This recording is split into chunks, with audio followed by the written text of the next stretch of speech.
জীবনে যাই ঘটুক না কেন ধরে নিতে হবে, মানতে হবে। যদি মানতে পারেন যেটা আপনার ভালোর জন্য হয়েছে, তাহলে দেখবেন জীবন অনেক সুন্দর, অনেক সহজ। আমাদের এরকম অনেক সময় মনে হয় আমি এটা পেলাম না, আমার জীবনে এটা হলো না, আমি এটা করতে পারলাম না, কিন্তু আখেরে দেখা যায় এটা না হওয়াতে ভালো হয়েছে।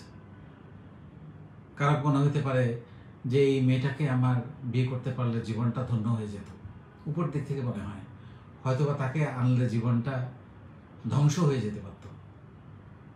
ওর সাথে বন্ধুত্ব হলো না কেন আমার, ওই ব্যবসাটা আমার হলো না কেন, আরেকজন যে করেছে ওই চাকরিটা, ওই সোনার হরিণ চাকরিটা আমি পেলাম না কেন। আপনার জীবনে আপনি কাজ করে যাবেন, পড়াশোনা করে যাবেন, দক্ষতা অর্জন করে যাবেন, চেষ্টা করে যাবেন, আপনার জীবনে যেটা ঘটার সেটাই ঘটবে। স্বপ্ন দেখতে হবে, কিন্তু ধরেন স্বপ্ন দেখার পরেও কোনো কিছু ঘটলো না, ধরে নিতে হবে এটা আপনার জন্য ছিল না। This was not your cup of tea. এটা মানতে হবে।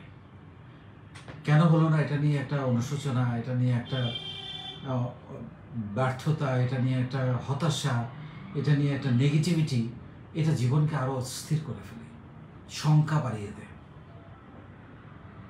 জীবনে শঙ্কা এবং আস্থা দুটোই দরকার পাশাপাশি, তাই না? শঙ্কা রাতের অন্ধকার দেখায়, আস্থা সকালের সূর্য দেখায়। শঙ্কা প্রশ্ন করে, আস্থা জবাব দেয়। শঙ্কা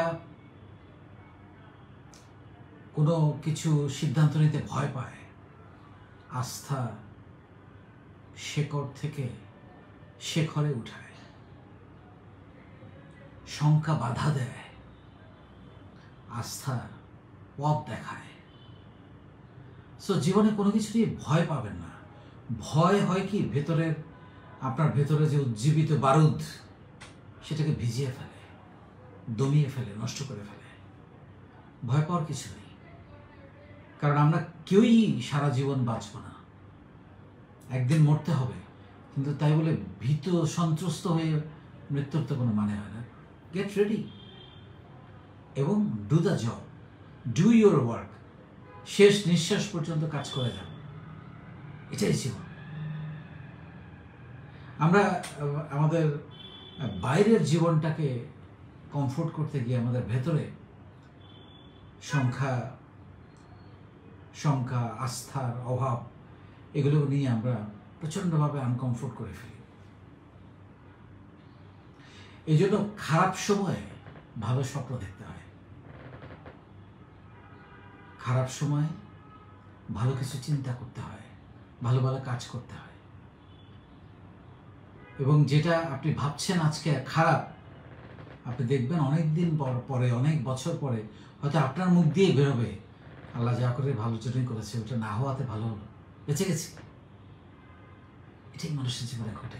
তাহলে যেটা হয় নাই, যেটা পান নাই, সেটা নিয়ে অনুশোচনা কেন, সেটা নিয়ে অপ্রাপ্তি কেন, সেটা নিয়ে নেগেটিভিটি কেন, সেটা নিয়ে হতাশা কেন? বরং আমি যেটা পেতে চাই সেটার পেছনে দৌড়াই, সেটার পেছনে আমি ছুটি, সেটার পেছনে আমার শ্রম ব্যয় করি, মেধা ব্যয় করি, দক্ষতা ব্যয় করি, সেটা একদিন পাবই। বরং সেটা নয়, তার থেকে ভালোটা পাবো, তাই না? তো তৃপ্তি মানে এই নয় যে আমি আর কিছু করতে চাই না, আমি আর কিছু পেতে চাই না। তৃপ্তি মানে এই যে আমি যা কিছুই করব মনে তৃপ্তি এবং আনন্দ নিয়ে করব। কোনো কিছু তো শেষ নয় যে আমি একটা অর্জন করে ফেললাম তারপরে শেষ না। ইটস কন্টিনিউয়াস, একটার পর একটা ঘটতে থাকবে লাইফে। অন্যজন খুশি হতে পারে এমন কাজ করে, দেখবেন নিজেরও খুশি লাগবে, ভালো লাগবে। এটা একটা অন্যরকম ব্যাপারে যে নিজের বলার মতো একটা গল্প আমাকে অনেকেই জিজ্ঞেস করে এই কাজটা আমি কেন করি, কারণ আপনাদের এগিয়ে যাওয়া দেখে আমার খুশি লাগে, আমাকে আনন্দ দেয়, আমার আরো বেশি বেশি কাজ করতে ভালো লাগে। এখন সেই কাজই করছি আমি আপনাদের জন্য। সো লাইফে 3টা পথ প্রদর্শকের কথা ফাইনালি আজকে বলে দেব।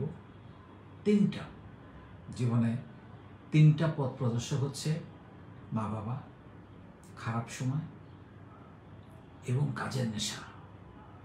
ওই খারাপ সময়টাও কিন্তু আপনাকে ভালো দিকে যাওয়ার জন্য ইঙ্গিত করবে এক সময়, যেটা করার জন্য আপনি চেষ্টা করেছিলেন কিন্তু হয় নাই। কিন্তু ওই খারাপ সময়টাই হচ্ছে সত্যিকারের আসল সময়, যখন আপনি ভালো চিন্তা করে নিজেকে সুন্দরের দিকে, খুশির দিকে, আনন্দের দিকে নিয়ে যেতে পারেন। সো যখনই জীবনে খারাপ কিছু ঘটবে, সবসময় মনে রাখবেন এটা আপনার ভালোর জন্য হয়েছে। না পাওয়াতে ভালো হয়েছে, না দেখায় ভালো হয়েছে, না মেলাতে ভালো হয়েছে, আরো বেটার কিছু হয়েছে। ওইটা হইলে হয়তো আর খারাপ কিছু হতে পারে।